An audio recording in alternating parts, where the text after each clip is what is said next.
చారుని రసం అంటారు. ఆవాలు, మెంతులు, ఇంగువ కూడా రసమయం చేస్తే బాగున్నాయి. జీవితంలో కూడా రౌద్రాన్ని, బీభత్సాన్ని, భయానకాన్ని అయిన విషయాలని రసమయం చేస్తే బాగుంటాయి. అప్పుడు నీ జీవితం నవరసభరితం అవుతుంది.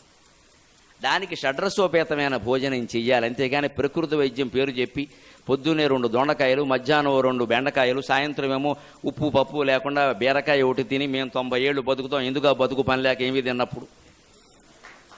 ఎందుకు ఆ నీళ్లు బతకడం? ఎవరి కోసం ఏం చేశాం? ఎవరికో ఏం చేసాం? మనకేమైనా చేసుకున్నావా? కనీసం తిండి తినే యోగం లేదా? ఈ ప్రకృతి వైద్యం ప్రచారం చేసే పెద్ద మనుషులు నాకు రైల్లో దిగలేరు ఒకసారి. అక్కడ కూడా ఇదే ఏదో క్రైస్తవ మత ప్రచారం లాగా. నేను ఎంతకీ మాట్లాడకపోతే ఆయన నన్ను అడిగాడు, ఏమన్నా మీరు మాట్లాడట్లా అన్నాడు. మీరు ఇప్పుడు ఇంతకీ ఒక్క మాట చెప్పండి నాకు, ఈ దొండకాయలు బెండకాయలు తిని ఉప్పు లేకుండా, పంచదార లేకుండా, కారం లేకుండా, పొయ్యి మీద పెట్టకూడదుట, ఉడకబెట్టకుండా ఆ పచ్చివే అలా తింటే ప్రయోజనం ఏమిటన్నాను. 80 ఏళ్ళు గ్యారంటీగా బతుకుతారని నేను రాసిస్తా అన్నాడు. ఇప్పుడు మనకు కావలసిన రుచులన్నీ తిని, మనకు కావలసిన సుఖాలన్నీ అనుభవించి 50 ఏళ్ళకి చచ్చిపోతే నష్టం ఏమైనా ఉందా అన్నాను. ఏమీ తినకుండా 100 ఏళ్ళు బతికే బదులు అన్నీ తిని బెందరాళ్ళైపోతే నష్టం ఏమిటండి? లోకానికి కూడా మంచిది.